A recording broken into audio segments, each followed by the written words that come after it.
ਮਜ਼ੀਦ ਦੱਸ ਰਹੇ ਨੇ ਅਲੀਪੁਰ ਚੱਠਾ ਤੋਂ ਸਾਡੇ ਨੁਮਾਇੰਦੇ ਨਵੀਦ ਅਹਿਮਦ। ਹਾਲੀਆ ਦਿਨਾਂ 'ਚ ਇੱਕ ਬੜਾ ਸੋਸ਼ਲ ਮੀਡੀਆ ਤੇ ਮੀਡੀਆ ਤੇ ਰੌਲਾ ਪਿਆ ਸੀ ਕਿ ਅਲੀਪੁਰ ਚੱਠਾ 'ਚ ਮੁਰਦਾਰ ਗੋਸ਼ਤ ਸਰੇਆਮ ਤਕਸੀਮ ਹੋ ਰਿਹਾ, ਜਿਹਦੇ ਵਿੱਚ ਲੋਕਾਂ ਦੇ ਮਿਹਦੇ ਤੇ ਔਰ ਮੂਜ਼ੀ ਬਿਮਾਰੀਆਂ ਤੋਂ ਮੁਬਤਲਾ ਹੋ ਰਹੇ ਨੇ। ਪੈਟਰੋਲਿੰਗ ਪੁਲਿਸ ਨੇ ਅੱਜ ਬੜੀ ਵੱਡੀ ਕਾਰਵਾਈ ਕੀਤੀ ਹੈ, ਜਿਹੜਾ ਕਾਫੀ ਮਿਕਦਾਰ ਦੇ ਵਿੱਚ ਮੁਰਦਾਰ ਗੋਸ਼ਤ ਕਬਜ਼ੇ ਲਿਆ ਹੈ। ਜਿਹੜੇ ਪੁਲਿਸ ਅਫੀਸਰ ਜਿਹਨਾਂ ਪੂਰੀ ਕਾਰਵਾਈ ਕੀਤੀ ਹੈ ਉਹਨਾਂ ਨਾਲ ਗੱਲ ਕਰਨੇ ਉਹ ਕੀ ਹੈ ਜੀ। अस्सलाम वालेकुम जी।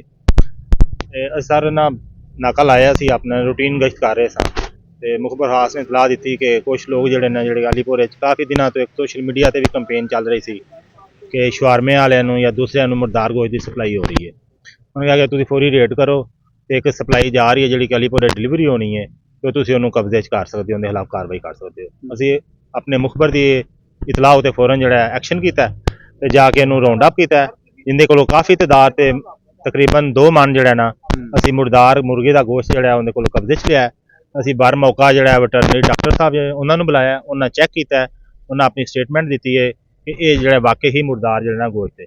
ਅਸੀਂ ਇਹਦੇ ਖਿਲਾਫ ਕਾਨੂੰਨੀ ਕਾਰਵਾਈ ਕਰ ਤੁਹਾਡੀ ਇਬਤਦਾਈ ਜਿਹੜੀ ਤਫਤੀਸ਼ ਹੈ ਉਹਦੇ ਕਿੰਨੇ ਦਿਨ ਇਨਕਸ਼ਾਫ ਕੀਤਾ ਕਿ ਇੰਨੇ ਚਿਰ ਤੋਂ ਮੈਂ ਜਿਹੜਾ ਮੁਰਦਾਰ ਗੋਸ਼ਤ ਦੇ ਰਿਹਾ ਸਾਂ। ਇਹਨੇ ਆਖਿਆ ਕਿ ਤਕਰੀਬਨ 2 ਸਾਲ ਤੋਂ ਜਿਹੜਾ ਨਾ ਮੈਂ ਮੁਖਤਲਿਫ ਔਕਾਤ ਵਿੱਚ ਜਿਹੜਾ ਅਲੀਪੁਰ ਸਪਲਾਈ ਕਰਨਾ ਵਾ। ਜਿਸ ਟਾਈਮ ਇੱਕ ਸੀਜ਼ਨ ਹੁੰਦਾ ਹੈ, ਇੱਕ ਮੁਰਗੀ ਦਾ ਜਿਹੜਾ ਫਲਾਕ ਜਿਹੜਾ ਨਿਕਲਦਾ ਹੈ, ਉਹਦੇ ਜਿਹੜੇ ਉਹਦੇ ਡੈਡ ਮੁਰਗੀਆਂ ਹੁੰਦੀਆਂ ਨੇ ਉਹ ਉੱਥੋਂ ਲੈ ਕੇ ਤੇ ਅੱਗੇ ਜਿਹੜਾ ਨਾ ਡਿਸਟ੍ਰੀਬਿਊਟ ਕਰਦਾ ਅਲੀਪੁਰ ਸ਼ਹਿਰ 'ਚ। ਉਹ ਮੇਰੇ ਨਾਲ ਉਹ ਡੀਲਰ ਵੀ ਮੌਜੂਦ ਹੈ ਜਿਹੜਾ ਮੁਰਦਾਰ ਗੋਸ਼ਤ ਵੇਚਦਾ ਹੈ, ਉਹਦੇ ਨਾਲ ਗੱਲ ਕਰਨੇ ਉਹ ਕੀ ਕਹਿੰਦਾ ਹੈ। ਕਿੱਥੋਂ ਦਾ ਬੱਚਾ ਤੂੰ? ਮੈਂ ਅਲੀਪੁਰ ਚੱਠੇ ਦਾ। ਅਲੀਪੁਰ ਚੱਠੇ ਦਾ। ਤੇ ਕੀ ਨਾਂ ਹੈ ਤੇਰਾ? ਜੈਨ ਅਲੀ। ਜੈਨ ਅਲੀ। ਤੇ ਕਿੰਨੀ ਦੇਰ ਤੋਂ ਮੁਰਦਾਰ ਗੋਸ਼ਤ ਵੇਚ ਰਿਹਾ? 2 ਸਾਲ ਤੋਂ 2 ਸਾਲ ਤੋਂ ਵੇਚ ਨਹੀਂ ਰਿਹਾ, ਫਿਸ਼ ਫਾਰਮਿੰਗ ਕਰ ਰਹੇ ਫਿਸ਼ ਫਾਰਮਿੰਗ ਆਇਆ ਕਿ ਕਾਨੂੰਨ ਇਜਾਜ਼ਤ ਦਿੰਦਾ ਹੈ ਜਾਂ ਇਹਦੇ ਕੋਈ?